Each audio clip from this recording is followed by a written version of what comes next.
my name is Dr. Perkinson, Dr. P for short, and I'm really excited to be here with you today to share some practice tips for the audition material for Allstate this year.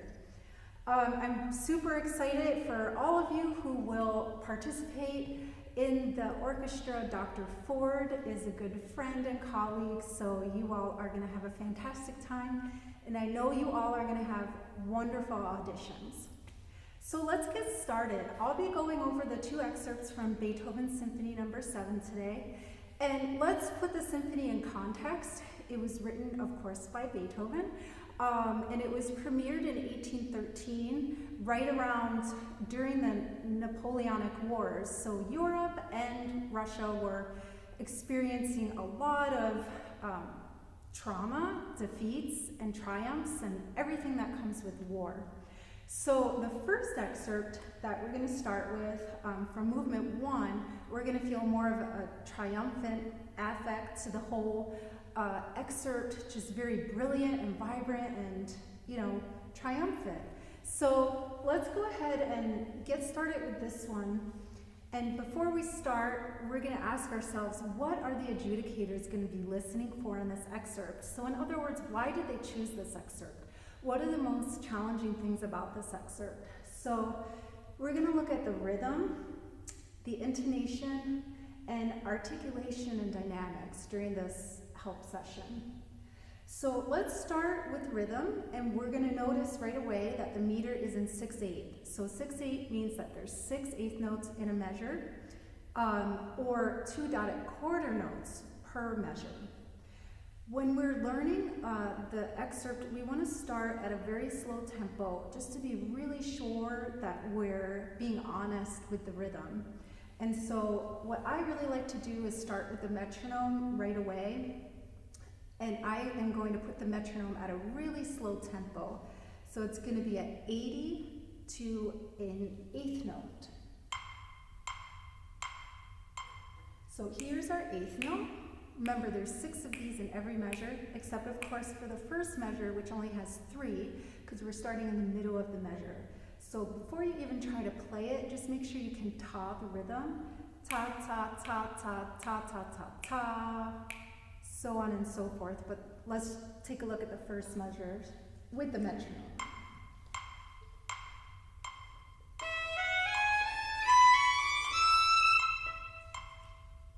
So we're making sure that the 16th notes are steady and the triplets are in 1/8 note. So let's go ahead and keep going on with the metronome for the following measures so you get an idea of how the metronome fits in with this excerpt. 2, 3, 4, 5, 6, 1, 2, 3. 1, 2, 3, 1, 2. 2, 3, 1, 2.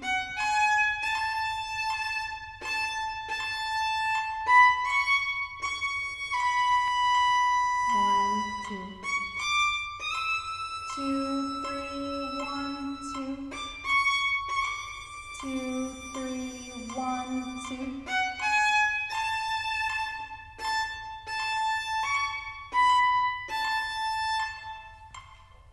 So you don't have to add the grace notes when you're playing it this slow. I just did to give you an example of what it sounds like. But again, focusing on the rhythm from the start at a really slow tempo is super important. Something else that you could do to make sure you're being really honest about the rhythm with your playing is breaking up the rhythm into eighth notes. So starting in the second measure, ta, ta, ta.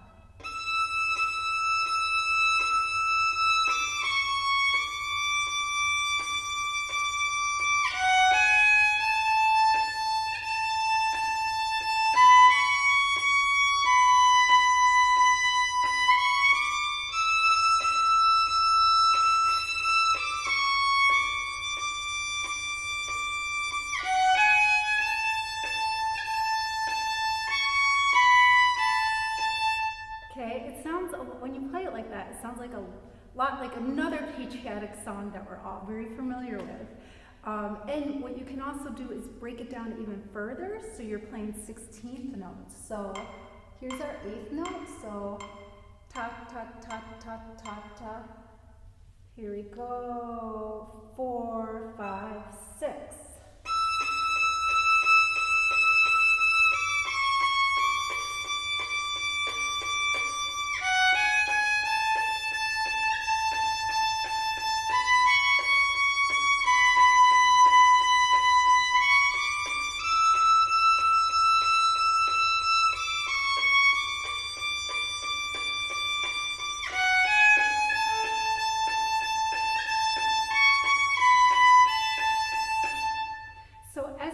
I'm using separate bows, and I'm leaving out the grace note entirely for that exercise.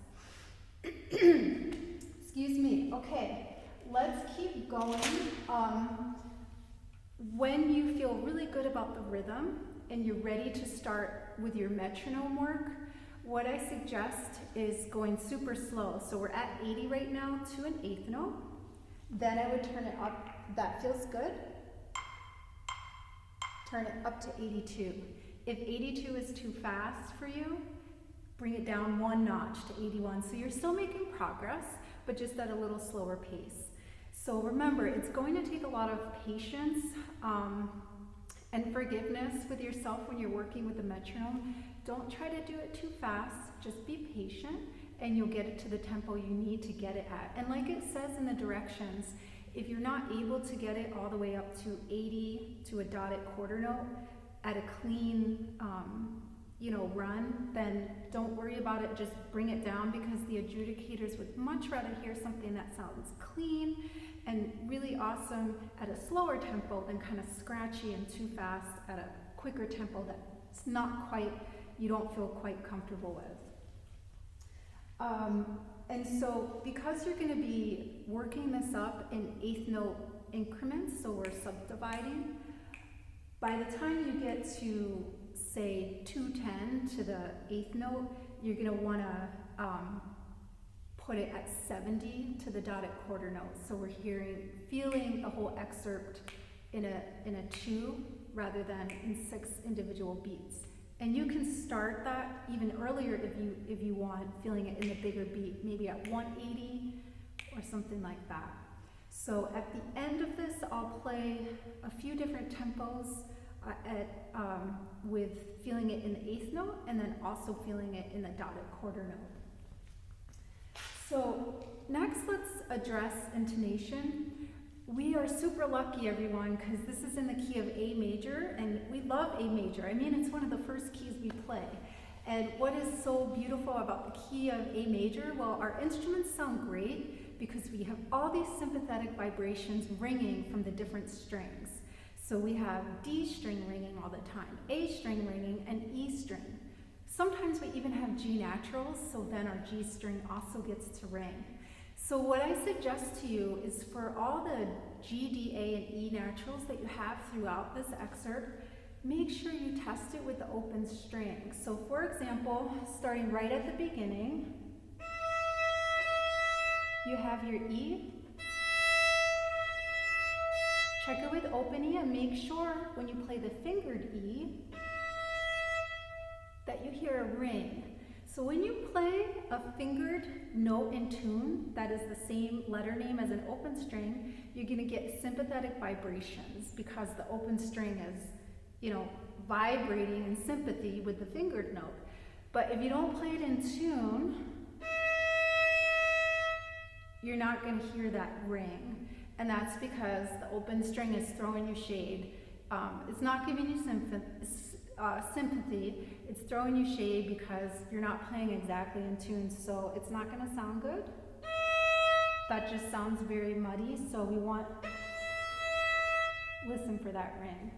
So throughout this excerpt, slow practice.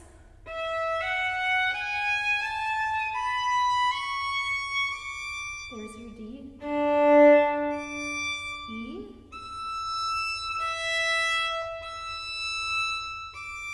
D, D again, A,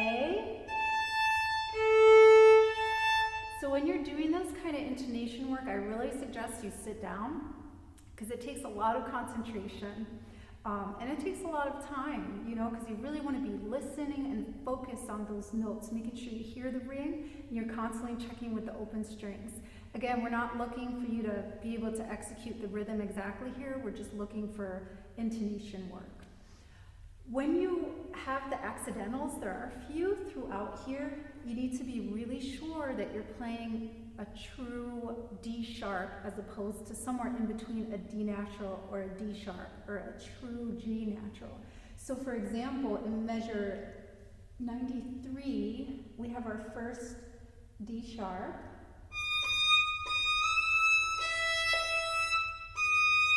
And we're coming from a D natural. And then D sharp.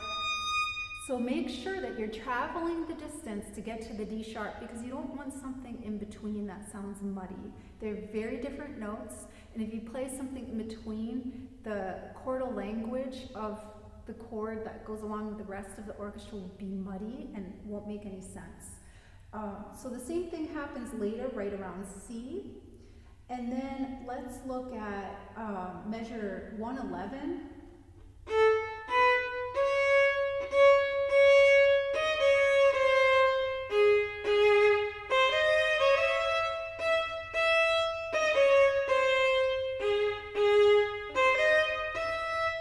So we have those B sharps and the D sharps. So you're gonna have a high 1 and a high 3. And that will feel very different. In first position, when you shift up a half step, that's the biggest half step shift on the fingerboard. So you're gonna wanna make sure you're shifting up high enough for the B sharp and high enough for the D sharp. Okay? And again, for intonation, because the D sharp is right next to the E, you can check the E. So D sharp and E are touching right there. Good. One other thing, going back to the very first measure in this excerpt, when we think about intonation, some half steps have been written in. They look like a little upside down caret mark, and those are super helpful. So make sure in the opening measure, you're doing the correct half step. So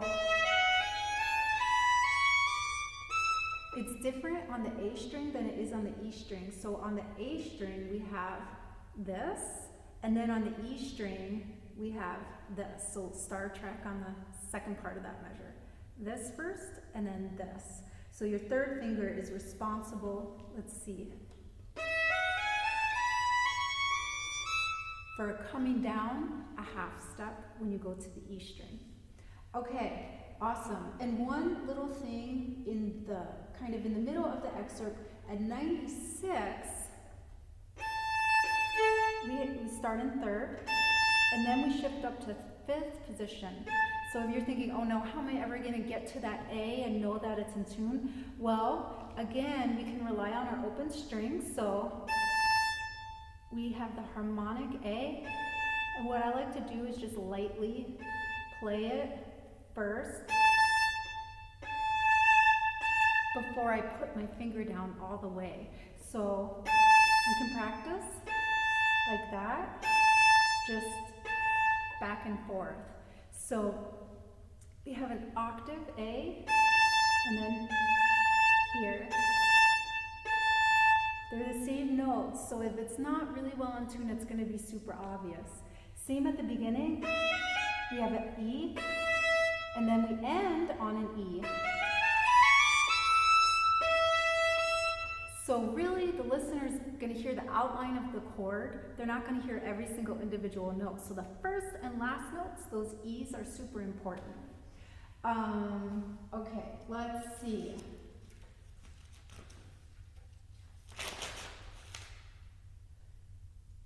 Alrighty, so finally for this excerpt, let's talk about the articulation, bow distribution, and dynamics. So depending on how fast you choose to play this, again, there is a range. The articulation and the nuances of the articulation is going to change depending on what speed you play it. But the overall theme of what I'm going to talk about will essentially remain the same, no matter what tempo you play. So let's first of all look at the measures that have no dots in them. We only have 3 measures that have no dots. So that would be the very first measure you play, measure 96, where we have the A's that we talked about. Okay, and then the very last measure, where you have 1 note.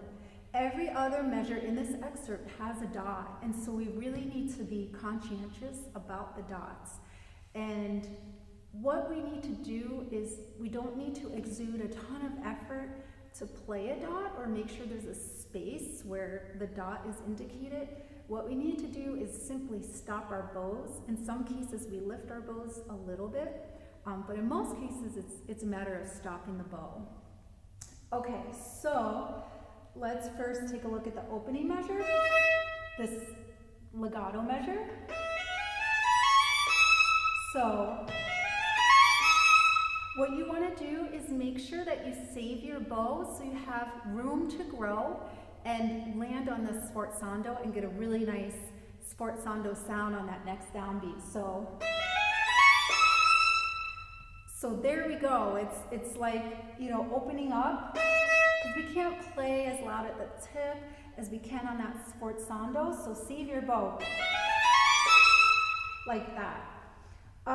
Great, so let's move on to the next measure, measure 89. Now you have several measures with this exact same rhythm throughout this excerpt, just like 89, so it's really important we have the nitty-gritty of the articulation worked out here. So what you want to do is, you want to make sure that you have a tiny space before the 16th whenever you have this rhythm. That'll make sure that the whole entire section is playing together and that the rhythm is super clear. So, like this, stop the bow before the 16th note. Okay, and then as we go on through the rest of the measure, we want to make sure that that last 8th note is getting us back to the lower half, so we're at the lower half for the next measure. So see how I use that last note to just lift my bow slightly so I'm where I want to be for the next measure. Same here, getting closer to the frog. See, I'm getting closer to the frog. To the frog again.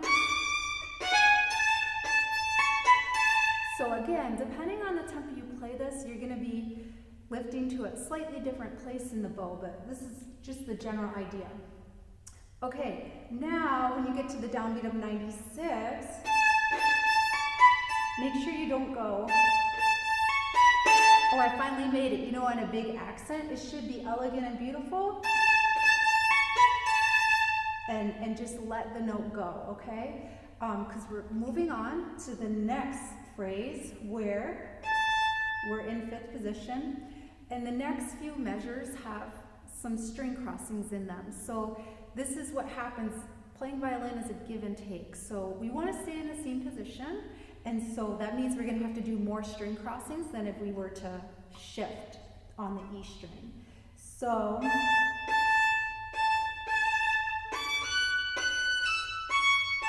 and here's where we have a lot of string crossings. So make sure that you move your left hand before your right hand and that your left hand is ready to go.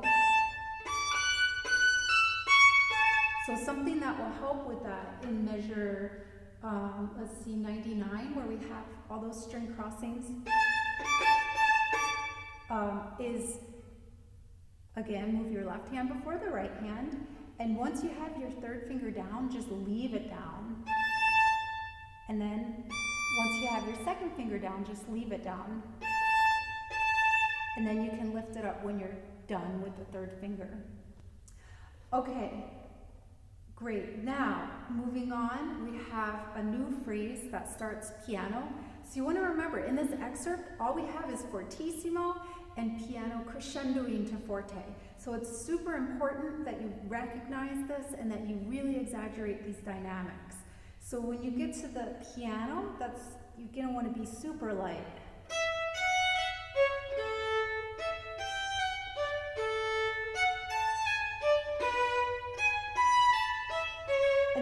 gradually, we already started crescendoing a little bit. Remember, when we're crescendoing, what are we doing to create more sound? We're using more bow and more speed and pressure. But remember, we have about 8 measures to crescendo to where we need to be, so take your time and pace yourself. Same exact thing, a measure and a half after C, subito piano. So really exaggerate that and make a big deal out of it. At the very end, so we're starting piano, the second to last measure. Again, we're crescendoing in 1 measure from piano to forte, so make sure you make the transition with a little bit of bow to a lot of bow. And the last note, it's forte, but it's not accented, so we don't want to land on it super hard. It should be like a really full, beautiful last note with vibrato. So what I'm going to do right now, so you have different tempi to practice with as you're kind of working up this excerpt, is I'm going to play it at 4 different tempi for you, starting with 80 at the 8th note. So feel free to join me. 4, 5, 6, 1, 2, 3.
Okay, so that was a really slow tempo, 80 to a 8th note.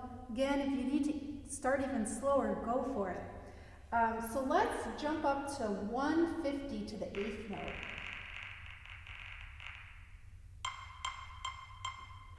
And again, if I was working this up by myself, it would take a long time to get up to 150 because every iteration of this excerpt should be just as clean as the one before.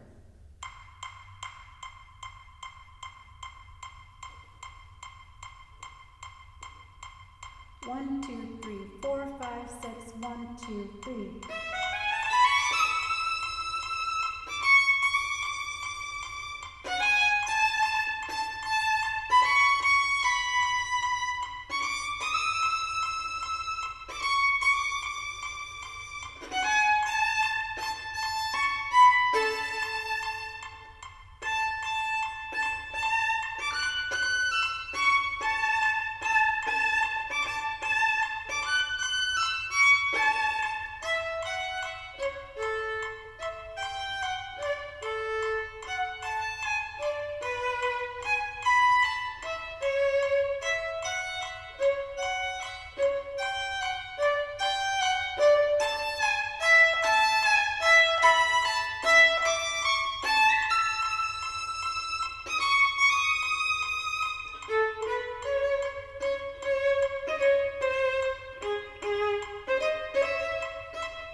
going to be 210 at the 8th note.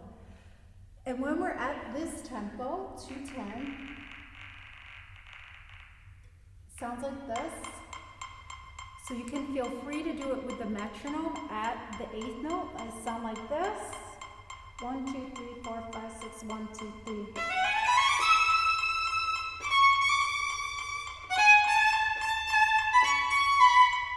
So on and so forth. But when I get to, 180, 200, 210, I like to go back to the dotted quarter note because I feel really confident about the subdivisions with the 8th notes. So 210 divided by 3 to bring us back to our dotted quarter note is 70. So now we're only 7 clicks below the suggested tempo. 1, 2, 3, 4, 5, 6. 1, 2, 3, 4, 5, 6.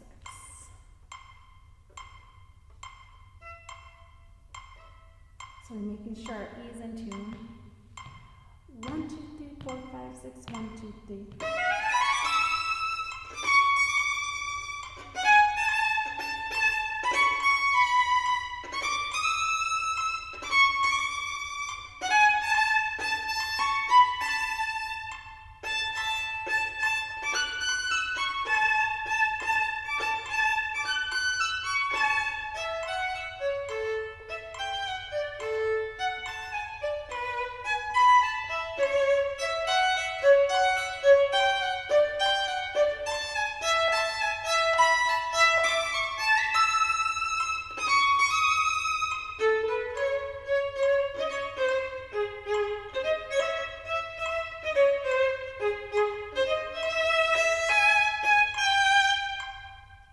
So that's what 70 to the dotted quarter note or 210 to the 8th note sounds like.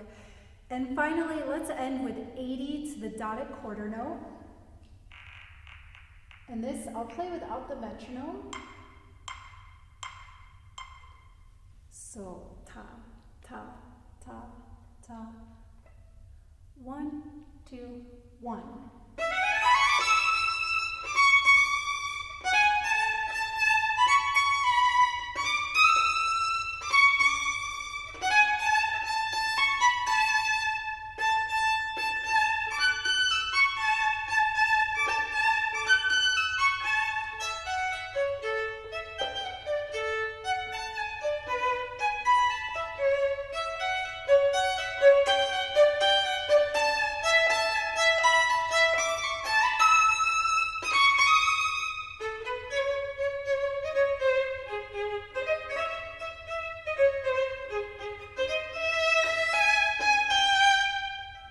So there you have 80 to a dotted quarter. Of course, I would suggest if you want to go all the way up to 100, find some great orchestral recordings online and give it a shot, play with them and see how it goes, or you can use your trusty metronome.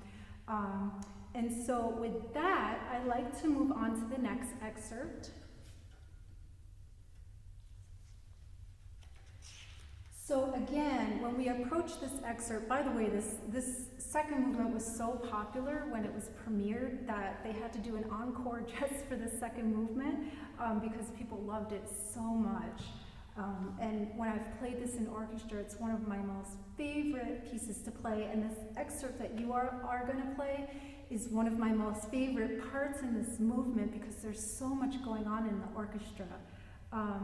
So when we play this movement, we're going to hear exactly what we're playing already played by a bunch of different instruments. And so it's important that as string players, we're able to kind of emulate the sounds and play together with the sounds that are coming from the brass and the woodwinds, and we're all working together to create this gorgeous sound. So really, when I think about other instruments and blending with them, I'm almost approaching this excerpt as a horn player with this broad, beautiful, far-reaching sound that's kind of never-ending.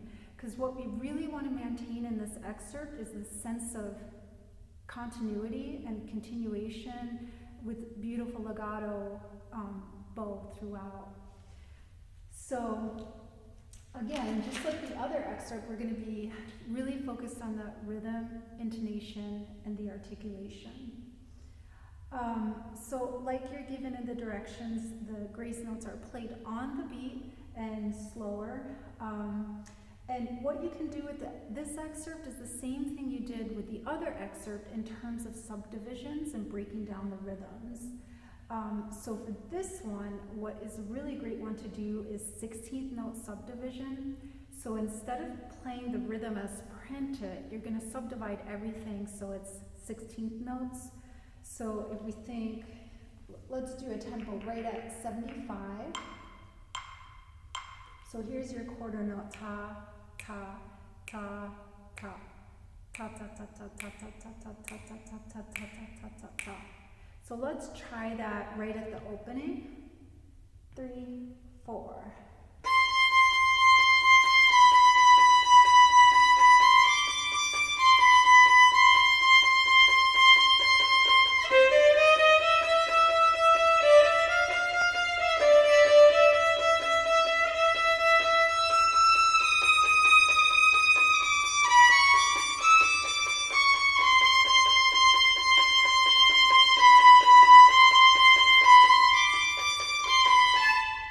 So on and so forth. If that was a little too fast for your brain to kind of, translate half notes, quarter notes, eighth notes into 16ths, then take it slower. But it's a really great subdivision exercise for you to be able to do to make sure you're being honest with yourself in terms of the rhythm. I think it's really easy to give ourselves a lot of excuses when we're doing rhythm. But if we're really persistent about it and playing with the metronome, so many other things fall into place and make the rest of the music even easier. Okay, and I would also suggest for this in terms of metronome work, if we do a performance tempo of 75, start off at 60 and make sure that the rhythm again is correct. So.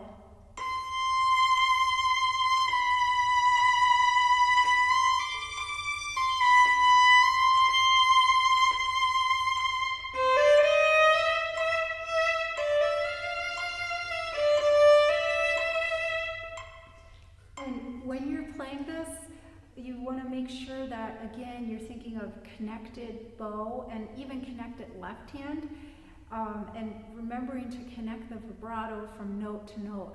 And I have to be really intentional about it. I didn't do such a great job then, but remembering that from one note to the next, the vibrato is carrying over and there's this little dovetail between the two notes that happens. So let's talk a little bit about intonation next. So again, we're in a really, generous key with a lot of notes where you can check it with E, A, and D. I don't think there are any G's in this excerpt actually. And so we want to be checking with our open strings. So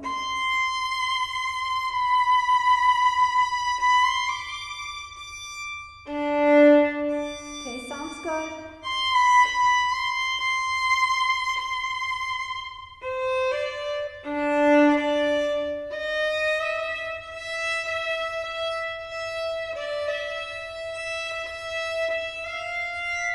Opening, D, opening again.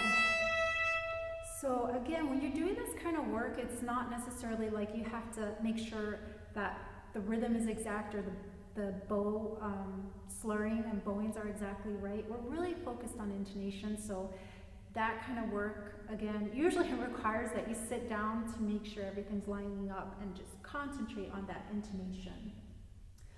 Also, like I mentioned in the other excerpt, make sure that there's a real difference between your D sharps and D naturals and C sharps and C naturals. So we see this at the end of the first line, beginning of second line, and again a little bit later on in the excerpt. So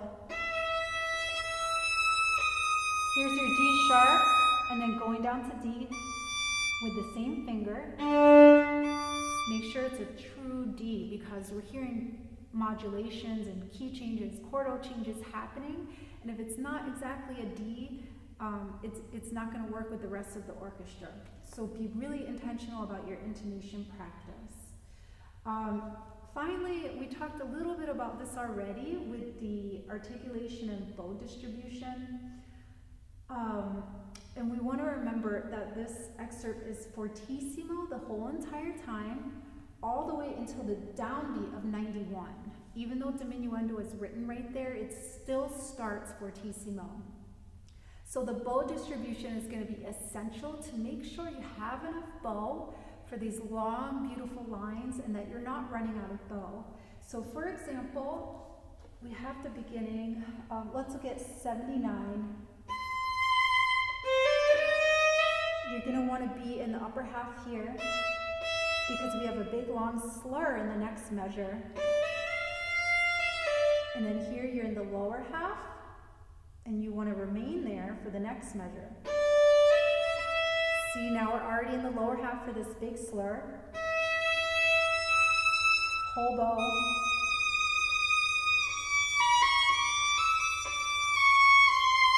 Whole bow.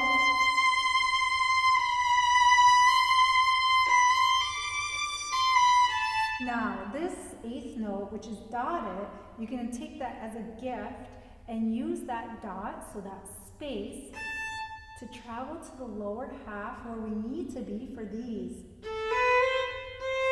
Because eventually we want to end up in near the frog for this next measure, which again starts fortissimo. And then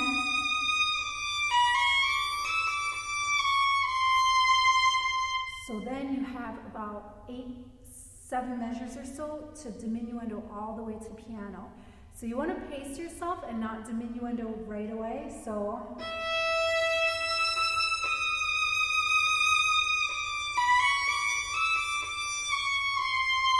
make sure you're in the upper half for this long slur.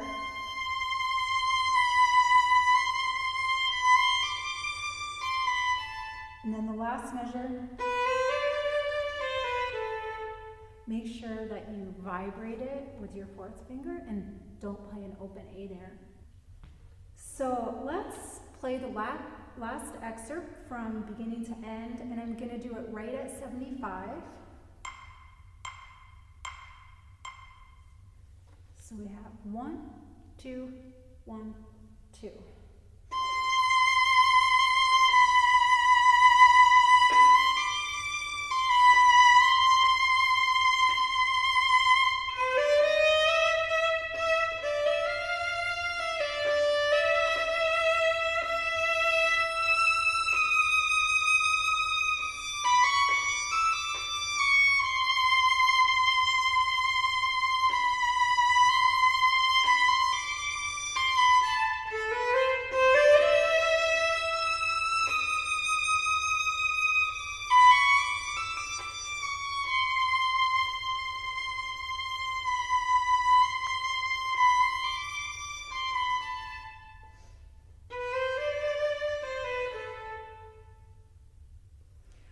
Okay everyone, so I have more tips and tricks in the notes section that you'll find online.